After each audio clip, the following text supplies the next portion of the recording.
Now let's take a look at setting up the top menu block. The top menu block, as you can see here, contains two module positions. On the left is the user 3, which contains the main top menu navigation, and on the right is the user 4, which by default, if you use sample content, is the search. Now what we're going to do is we're going to take a look at adding the button to the search module, as well as adding drop-downs to your menu items, setting the superfish menu, the super drop, as well as the subtext on your menu items. So to get started, let's head over to the administration and let's bring up the search module. And to add the button, all you need to do is just activate this parameter and just type in the search text string that you want. And refresh, and you have the search button on the right like that. Now, as I mentioned before, you could set this to the top position, which is the one right above it, which is next to the logo, and you can see it will be styled for there as well. It fits nicely. You can also move it up one more position into the toolbar block if you prefer. Now let's take a look at setting up the menus. The first thing we need to do is, if you open up the top menu,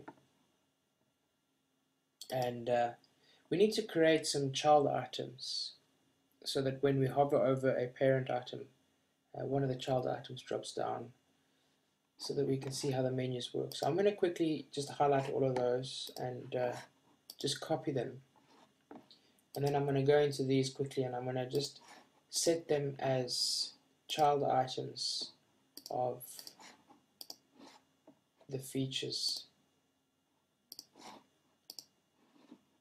item, like that. And we just need one more, which would be a sub item. Let's just make that a sub of news. And once we're done there, we can go back to the module manager and let's do a search for top menu. There we go. You can see that's set to the user 3 position. And the first thing we need to do is set it to list, like that. And then we need to make sure that this is set, because then when the user hovers over the parent item, the child items will slide down. We don't need the dash nav if we're not using any child items. And in order to set up the superfish menu, all you need to do is add a suffix of topfish, and that will essentially enable everything that's needed for the superfish menu to work. So you can click apply, and then let's load on the front end, and our features should be a drop down with our submenu items that you see there. Now you'll notice that the background is actually faded out when I'm on the child items. This is an experimental feature that we're working on, where it allows, if you have different contrasting colors, maybe a header background or something, it makes it easier for the user to see the sub items.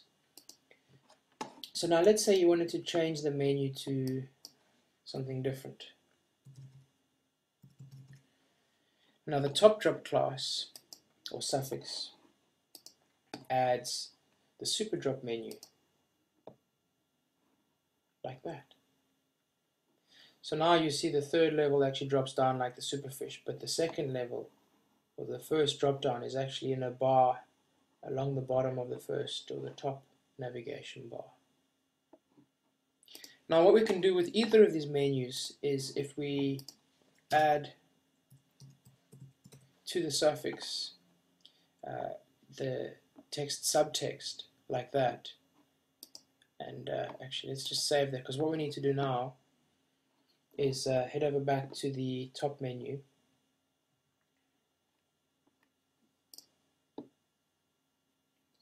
and we need to add a line of subtext to each of our menu items. So if I open this one up, we just go here, and it's just hash and your line of text. Just put a space, a hash, a space, and your line of text, like that. And let's just quickly add that to each of the menu items.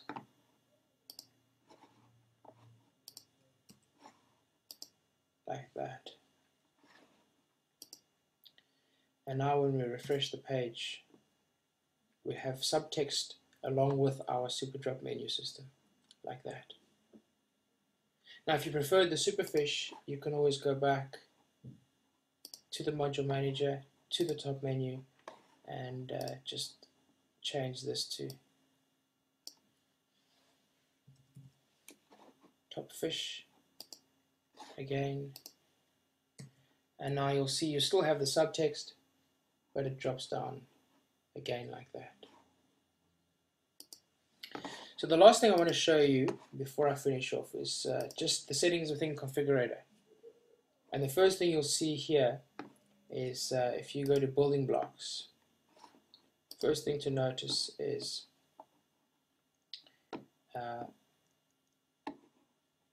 going to top menu here, and you'll see that with Ultra Candy this is set to above top shelf, which is the position. You can move the menu to a different position on the page if you like. We can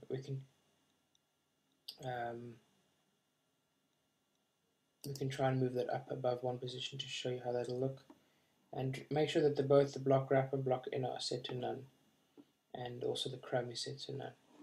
If you want to configure the actual options for the menu, this is done using the configure menu buttons. You can get there also by clicking the customize tab and then to menu settings. Over here you can set a number of items for your menu, the drop down speed, the width of your sub items. This is all for the superfish menu. Most of this is for the superfish menu. Options for the super drop menu will be coming.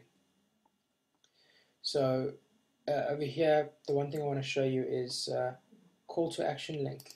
You set that to yes, and what that actually does is it sets your last menu item, in this case the community, and it pushes it to the end of your menu bar, and it gives it a class so that you can style it with CSS. So if you wanted to highlight a new product or something similar, you could do that.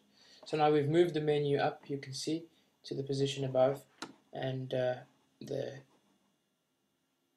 call to action button on the right has been set. And that's it. Thanks for joining me.